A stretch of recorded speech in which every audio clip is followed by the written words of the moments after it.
నాకెప్పుడు కూడా శ్రీరామచంద్రుడు ఒక స్ఫూర్తి. రాముని పాలన ఇవ్వాలని, రామ రాజ్యం తేవాలని నా ఆకాంక్ష అని చెప్పి కూడా మరొక్కసారి తెలియజేస్తున్నా. అందుకే మీ అందరికీ చెప్తున్నా, ప్రతి ఒక్క వ్యక్తికి విజ్ఞప్తి చేస్తున్నా, శ్రీరాముడు సాక్షిగా చెప్తున్నా, ప్రతి ఒక్కరికి రాష్ట్రంలో మేలు చేయడం నా ఆలోచన, నా ధ్యేయం. తప్పకుండా చేస్తానని మరొక్కసారి శ్రీరాముడి యొక్క సమక్షంలో ఒక భక్తుడిగా, ఆయన సాక్షిగా మీ అందరికీ విజ్ఞప్తి చేస్తున్నా. అలాంటి పరిపాలన రావాలి. ఈ రామరాజ్యంలో పేదరికం పోవాలి. మళ్ళీ ఇక్కడ ఒక శుభ సందర్భంలో కోరుతున్నాను. నేను ఎన్నో ఇప్పటికి మీరు చూస్తే సంస్కరణలు తీసుకొచ్చాం. భారతదేశం ప్రధానమంత్రి నరేంద్ర మోడీ గారి నాయకత్వంలో 2047కి నెంబర్ 1 కానీ నెంబర్ 2 దేశంగా తయారవుతుంది. నా ఆలోచన ఒకటి, రామరాజ్యం అంటే స్వర్ణాంధ్రప్రదేశ్గా తయారు చేసుకోవాలి. స్వర్ణాంధ్రప్రదేశ్లో పేదరికం లేని రాష్ట్రంగా మనం ముందుకు పోవాలి. పేదరికమే కాదు, ఆర్థిక అసమానతలు కూడా తగ్గించుకోవాలి.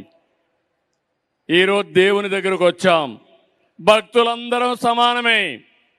అలాంటిది డబ్బులుండే ప్రతి ఒక్కరు కూడా ఈరోజు నేను ఇక్కడ చూశాను. ఏదైతే ప్రతాప్ రెడ్డి గారు ఈ దేవాలయం కోసం దగ్గర 6.5 కోట్ల రూపాయలు విలువ చేసే కిరీటాలు దేవునికి ఇచ్చే పరిస్థితికి వచ్చాడు. ఇది చాలా శుభ సందర్భం. మన వాళ్ళలో భక్తులున్నారు. డబ్బులు సంపాదించడమే కాకుండా దేవుళ్ళకి ఆ డబ్బులు ఇచ్చి దేవాలయాలను కూడా ఎక్కడికక్కడ ప్రోత్సహిస్తూ ముందుకు తీసుకుపోయే పరిస్థితికి వస్తున్నారు. అలాంటి వాళ్ళందరినీ అభినందిస్తున్నా. ఇంకో పక్క మానవ సేవే మాధవ సేవ. దేవునికి సేవ చేయడం అంటే మనతో సమానంగా ఉండే పేదవాళ్ళని పైకి తీసుకురావడం చాలా ముఖ్యం అని చెప్పి కూడా నేను మీకు తెలియజేస్తున్నా. అందుకే మొన్నే నేను ఈరోజు కూడా మాట్లాడాను. ప్రతి ఒక్కరిని ఒక విషయం విజ్ఞప్తి చేశాను. మార్గదర్శి బంగారు కుటుంబాలు రాష్ట్రంలో 20-30 లక్షల కుటుంబాలు, పేద కుటుంబాలు ఉన్నాయి, అట్టడుగునున్నారు. ఒక 10 లక్షల కుటుంబాలు ఆర్థికంగా పైనున్నారు. అలాంటి వారు పేదవాళ్ళని ఆదుకొని శ్రీరాముడిని స్ఫూర్తిగా తీసుకొని ఒక మంచి కార్యక్రమం చేయగలిగితే అది మన జీవితంలో చరితార్థం అవుతుంది. మనకు కూడా దేవుని యొక్క ఆశీస్సులు ఉంటాయి. ఎప్పుడు కూడా నేను ఒక మాట చెప్తున్నాను, ఇక్కడే భక్తులు కూడా ఆలోచించాలి. సాటి మానవుడిని మానవుడిగా చూడాలి.